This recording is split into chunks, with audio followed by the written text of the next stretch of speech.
সবগুলো পিঠা আমার বানানো হয়ে গেছে। দেখুন খুব একটা সুন্দর হয়নি, তারপর চেষ্টা করি।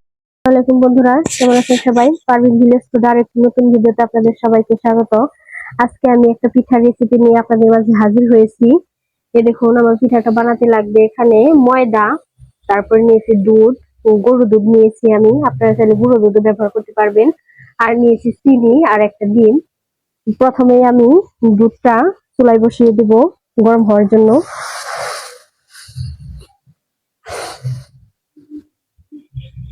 এখানে আপনারা গুঁড়ো দুধ ও গরম পানি দিয়ে গুলিয়ে ব্যবহার করতে পারবেন।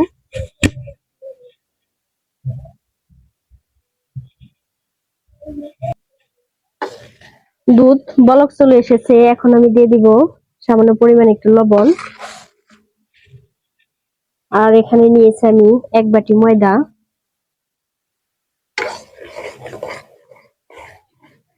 ময়দা আর দুধ খুব ভালোভাবে মিশিয়ে নিতে হবে।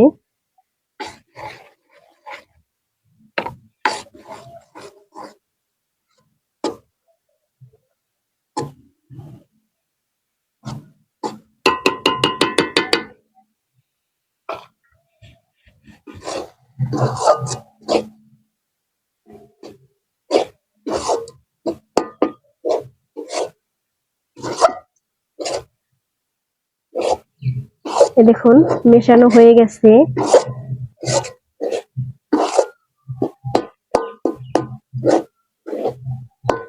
এটাকে এখন আমি চুলা থেকে নামিয়ে নিব।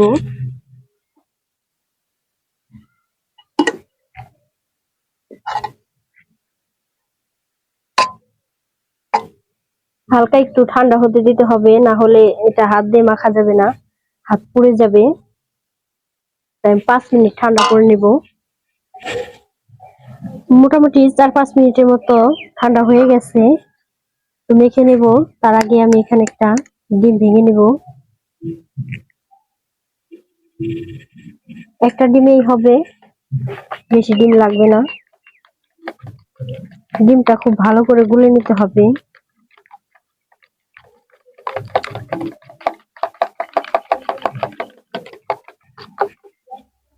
ডিম গুলে নেওয়া হয়ে গেছে, এখন আমি এখানে ময়দাটা মেখে নেব।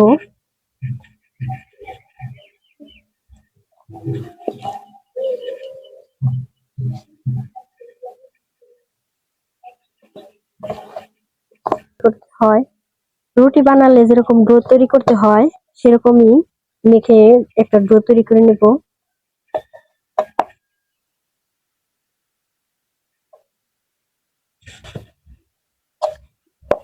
আমি মোটামুটি ময়দাটা ছেড়ে নিয়েছি। এখন আমি দিয়ে দিব বেকিং পাউডার। বেকিং পাউডার না দিলেও হয়, তারপরে দিয়ে দিলাম।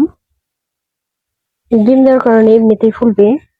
আর দিয়ে দিবে এখানে ডিমের মিশ্রণটা।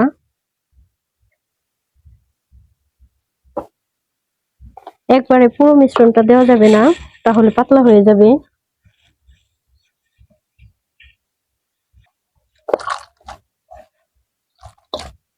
ডিমটা ময়দার সাথে খুব ভালোভাবে মেখে নিতে হবে।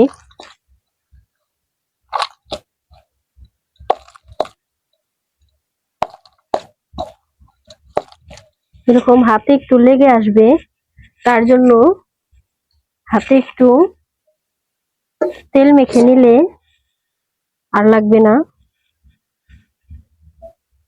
এখানে আমি সাদা তেল মেখে নিলাম, আপনারা তেলের পরিবর্তে ঘিও মাখতে পারবেন।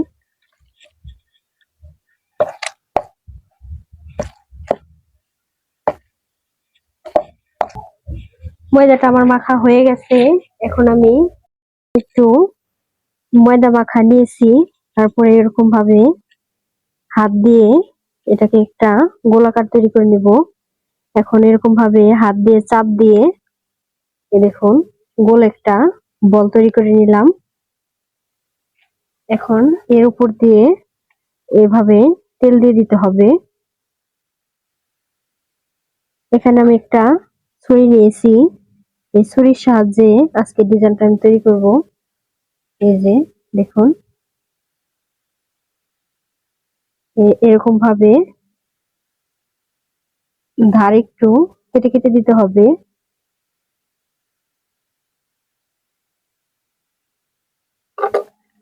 এ- এখন হাত দিয়ে চেপে এভাবে ফুলের পাপড়ির মতো করতে হবে।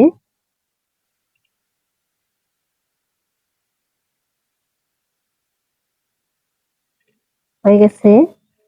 এখন এখানে চিকন একটা কাঠি নিয়েছি, সেই কাঠি দিয়ে ফুলের পাপড়ির উপরে যে ডিজাইনটা থাকে সেরকম করে একটা ডিজাইন করতে হবে।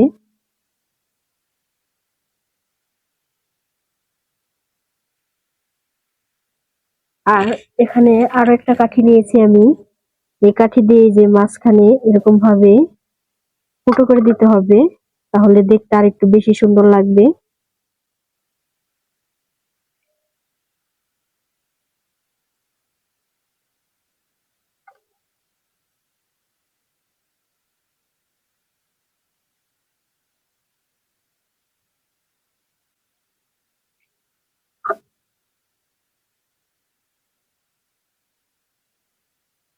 দেখুন, একটা পিঠা আমার তৈরি হয়ে গেল। একইভাবে আমি আরো একটি পিঠা তৈরি করে নিব। এটা আমি একটা পাতার শেপ তৈরি করে নিয়েছি।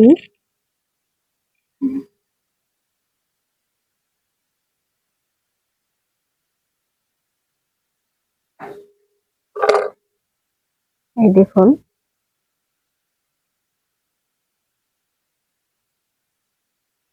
দেখুন দাদি, এটাকে এরকম ভাবে পাতার আকারে ডিজাইন করে দিব।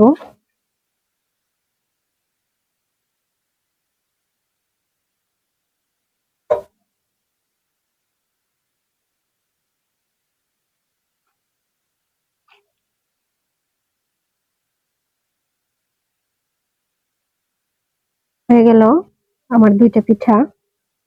এটাও মাঝখানে একটু ছিদ্র ছিদ্র করে দেই, তাহলে দেখতে সুন্দর লাগবে।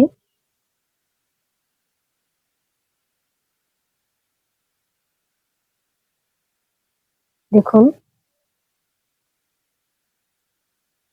একই রকম ভাবে আমি সবগুলো পিঠাই তৈরি করে নেব। সবগুলো পিঠা আমার বানানো হয়ে গেছে। দেখুন, খুব একটা সুন্দর হয়নি, তারপর চেষ্টা করেছি। তো এখন আমি পিঠা যে রসে ডুবাবো সেটা তৈরি করার জন্য কড়াইতে দিয়ে দিব হাফ বাটি চিনি। হাফ বাটি চিনির জন্য কিন্তু 1 বাটির একটু বেশি পানি দিতে হবে। এই দেখুন, এখন আমি নেড়ে চেড়ে চিনিটা ভালো করে গলিয়ে নিব। খুব বেশি জাল করতে হবে না, চিনিটা গলে একটা বলক চলে আসলেই হবে। ভালো ফ্লেভারের জন্য এখানে আমি 2টা এলাচ আর একটু দারচিনি দিয়ে দিলাম।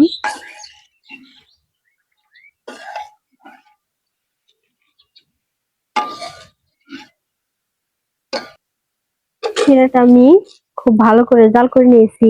এখন আমি একটা পাত্রে ঢেলে নিব।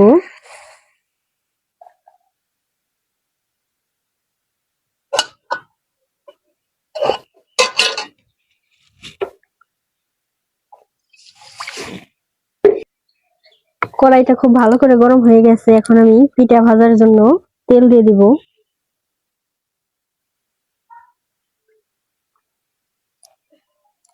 তেলটাকে ভালো করে গরম করতে হবে।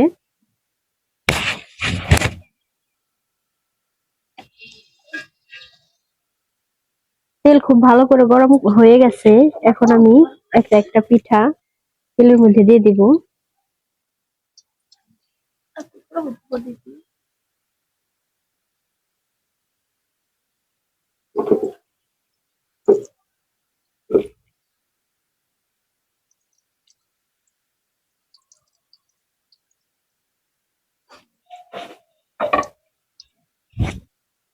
এক পিঠ হালকা করে ভাজা হয়ে গেছে, এখন আমি উল্টে দিব। দেখুন, এটা কিন্তু তেলে ভাজতে ভাজতে সুন্দর একটা লাল কালার চলে আসবে।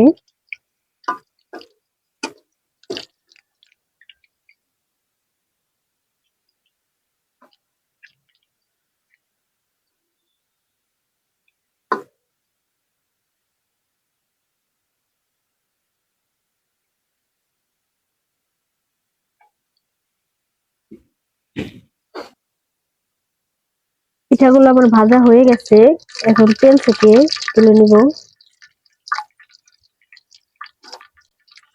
দেখুন কি সুন্দর একটা কালার এসেছে।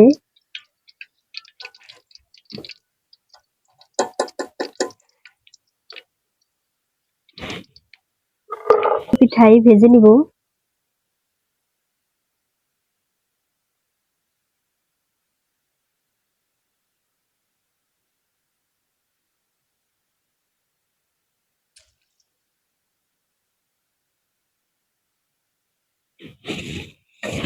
গরম থাকা অবস্থায় এই পিঠাগুলো রসে ডুবাতে হবে।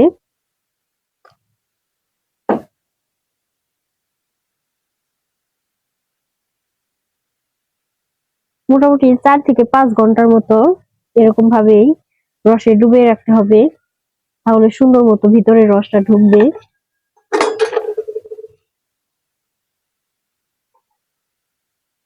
এই পিঠাগুলো একটা পিঠ ভাজা হয়ে গেছে, উল্টে দিলাম।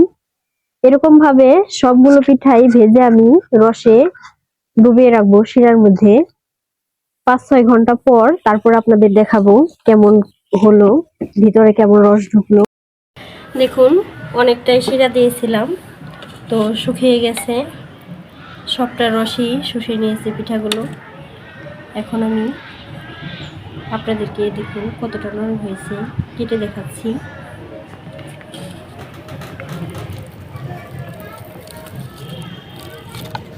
দেখুন একদম সুন্দরভাবে ভিজে গেছে। তো এটা আপনারা এখানে শুধু পানি আর চিনি না দিয়ে দুধও দিতে পারবেন, তাহলেও খেতে খুব ভালো লাগবে। আমি মোটামুটি 4-5 ঘন্টা ভিজিয়ে রেখেছিলাম, আপনারা চাইলে আরও বেশিও রাখতে পারবেন, আরও বেশি ভালো লাগবে খেতে।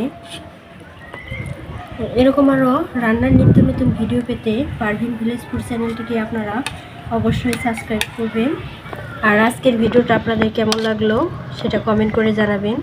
যদি ভালো লাগে তাহলে অবশ্যই লাইক করবেন, শেয়ার করবেন। সবাই ভালো থাকবেন, সুস্থ থাকবেন। আল্লাহ হাফেজ।